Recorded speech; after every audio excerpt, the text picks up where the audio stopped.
নমস্কার বন্ধুরা, ধীরা কুকিং ব্লগসে সবাইকে স্বাগত। এখন তো ইলিশের সিজন, বর্ষা যেহেতু প্রচণ্ড পরিমাণে বর্ষা হচ্ছে সেহেতু তো ইলিশ পাওয়াই যাবে। চলুন আজকে আপনাদের ইলিশ মাছ ভাজা আর কাঁচকলা দিয়ে ইলিশ মাছের একটা রেসিপি করে দেখাবো। প্রচণ্ড বৃষ্টি হচ্ছে বাইরে, দেখুন আপনারা দেখেই বুঝতে পারছেন কী পরিমাণে বৃষ্টি হচ্ছে, পুরো জল জমে গেছে বাইরে। আর এই বৃষ্টিতে ইলিশ মাছ ভাজা, ইলিশ খিচুড়ি, ইলিশের বিভিন্ন প্রিপারেশান খেতে কিন্তু সবারই ভালো লাগে। আজকে আমি জিরে আর শুকনো লঙ্কা দিয়ে ইলিশ মাছ ভাজা করব আর কাঁচকলা দিয়ে ইলিশ মাছের হালকা পাতলা ঝোল একটা রেসিপি আপনাদেরকে দেখাবো করে। চলুন তাহলে আমার কী কী লাগছে। ইলিশ মাছ তো লাগবে। ইলিশ মাছ আমি কেটে ধুয়ে পরিষ্কার করে নিয়েছি। মাছে হালকা হালকা তেল হয়েছে বোঝা যাচ্ছে, আর ইলিশ মাছ দিয়ে তো এমনি তেল বেরোয়। আমি কড়াইতে তেলটা গরম করতে বসিয়ে দিয়েছি। সরিষার তেল তো অবশ্যই লাগবে। তেলটা খুব ভালো করে গরম করে নেব। তেলটা দেখুন গরম করা হয়ে গেছে, খুব ভালো করে গরম করে নিয়েছি। এবার যে মাছটা যে কপিস মাছ আমি আর কি জিরে আর শুকনো লঙ্কা দিয়ে ভাজা করব, সেই মাছগুলো আগে ভাজা করে নেব। দিয়ে দিলাম নুন আর হলুদ মাখানো ইলিশ মাছ, আর দিয়ে দিলাম শুকনো লঙ্কা, যাতে ভাজা করার সময় শুকনো লঙ্কার ফ্লেভারটাও মাছের ভেতরে খুব ভালোভাবে চলে যায়। এই জন্য ইলিশ মাছ আর শুকনো লঙ্কাটা একসঙ্গে ভাজা করছি। আমি গোটা জিরেটাও এবার দিয়ে দেবো, তাহলে জিরের ফ্লেভার আর শুকনো লঙ্কার ফ্লেভার কিন্তু ইলিশ মাছের ভেতরে খুব ভালোভাবে চলে যাবে। এবার দিয়ে দেবো গোটা জিরে। আর কোনো কিছুই কিন্তু আমি দেব না। অনেকে পেঁয়াজ দিয়ে ভাজা করে, অনেকে অনেক কিছু দিয়েই ভাজা করে, তবে আমার কাছে এটাই বেটার লাগে। জিরে আর গোটা জিরে আর গোটা শুকনো লঙ্কা দিয়ে ভাজা করলে কিন্তু ইলিশ মাছ খাওয়ার একটা আলাদা টেস্টি আছে। দেখুন ইলিশ মাছ দিয়ে অনেকটাই তেল বেরিয়েছে। মাছটাতে তেল হয়েছে, 4টে মাছ নিয়ে এসছে, মাছের তেল হয়েছে অনেকটাই। এবার আমি কিছুটা তেলও উঠিয়ে রাখবো, মাছগুলো উঠাবো, তার সঙ্গে জিরে শুকনো লঙ্কা আর কিছুটা তেল দিয়ে কিন্তু ভাত মাখা খেতে অনেকটা ভালো লাগে, ভীষণ মজা লাগে। অনেকটা না, ভীষণ মজা লাগে এই ইলিশ মাছের তেল দিয়ে ভাত মাখা খেতে। বাচ্চারা তো ভীষণ মজা পায় খেতে, আমারও ভীষণ ভালো লাগে। আমি কিছুটা তেলও উঠিয়ে নেব, আর এই জিরেগুলো কিন্তু উঠিয়ে নেব। ওই ভাজা জিরে ইলিশ মাছের সঙ্গে গালে ভেতরে পড়লে ভীষণ মজা লাগে খেতে।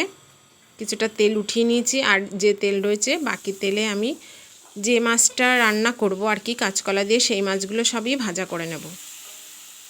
সব মাছগুলো দিয়ে দিলাম। এই মাছটা হালকা করে ভাজা করব, খুব বেশি কড়া কিন্তু করব না। আগের মাছ একটু কড়া করেছি, এবার যে মাছটা রান্না হবে একদম হালকা পাতলা ভাজা হবে। দেখুন বন্ধুরা, মাছটা কিন্তু ভাজা করা হয়ে গেছে, দেখেই বুঝতে পাচ্ছেন। এবার আমি দিয়ে দেব চেরা কাঁচা লঙ্কা। আমি মাছগুলো এখানে ওঠাইনি, আপনারা উঠিয়েও নিতে পারেন বা আমার মতো করে এভাবে দিতে পারেন। তেলের ওপরে দিয়ে দিলাম চেরা কাঁচা লঙ্কা। এবার দিয়ে দিলাম তেজপাতা আর দেব গোটা জিরে। এই হলো কাঁচকলা আর ইলিশের মশলা। আর কোনো কিছু আমি এখানে ইউজ করব না। খুব ভালো করে জিরে আর কাঁচকলাটা তেলে ভাজা করে নিতে হবে।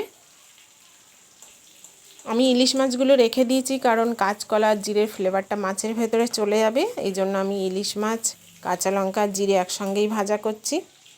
এবার এর ভেতরে আমি যেটুকু তরকারির ঝোলের প্রয়োজন, যেটুকু জল দেওয়ার প্রয়োজন, আমি এবার দিয়ে দেব জলটা।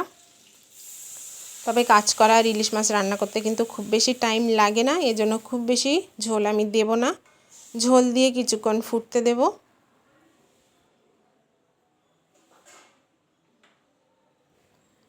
ওই এর ভেতরে আমি দিয়ে দেবো হলুদ, পরিমাণ মতো হলুদ গুঁড়ো দিয়ে দেব, আর দিয়ে দেবো স্বাদ মতো নুন আর হলুদ দিয়ে এবার তরকারিটাকে ফুটতে দেব কিছুক্ষণ। তরকারির ঝোলটা কিন্তু অনেকটা ফুটে উঠেছে, আপনারা দেখেই বুঝতে পাচ্ছেন। 5 মিনিট মতো আমি ফুটিয়ে নিয়েছি। নেওয়ার পরে এবার কেটে রাখা কাঁচকলাটা দিয়ে দেবো। দেখুন বন্ধুরা, আমি কাঁচকলাটা কিভাবে কেটেছি, আপনারা আপনাদের ইচ্ছা মতো কেটে নিতে পারেন।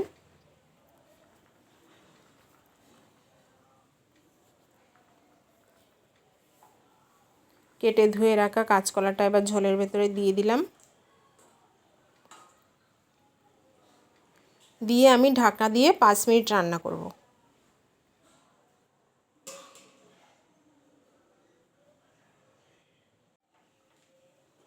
5 মিনিট পরে আবারও ফিরে আসলাম। 5 মিনিট পরে আপনাদের এবার ঢাকনাটা খুলে দেখিয়ে দিই তরকারিটা কোন পর্যায়ে আছে।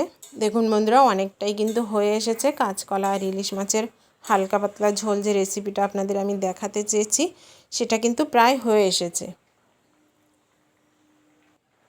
নাড়াচাড়া করে আমি এবার তরকারিটা নামিয়ে দেব। আর বেশি ঝোলটা আমি কমাবো না। এই ইলিশ মাছের ঝোলটা খেতে কিন্তু বেশি ভালো লাগে, কাঁচকলা ইলিশের ঝোল, এই জন্য একটু ঝোল ঝোল রাখবো আমি। আপনারা যদি গামাখা করতে চান করতে পারেন। আমি এবার তরকারিটা নামিয়ে দেবো, গ্যাসটা অফ করে দিয়েছি। তাহলে বন্ধুরা খুব সহজভাবে কিন্তু আমি কাঁচকলা ইলিশের ঝোল দেখালাম, একদম মশলা ছাড়াই কিন্তু ইলিশ মাছের একটা সুন্দর ফ্লেভার আছে। এজন্য আমি খুব কম মশলা, শুধু জিরে ফোড়ন দিয়ে রান্না করেছি। তাহলে বন্ধুরা আজকে এই পর্যন্তই। আপনারা বাড়িতে অবশ্যই রেসিপিটা ট্রাই করবেন আর আমাকে জানাবেন কেমন লাগলো। আজকে এই পর্যন্তই।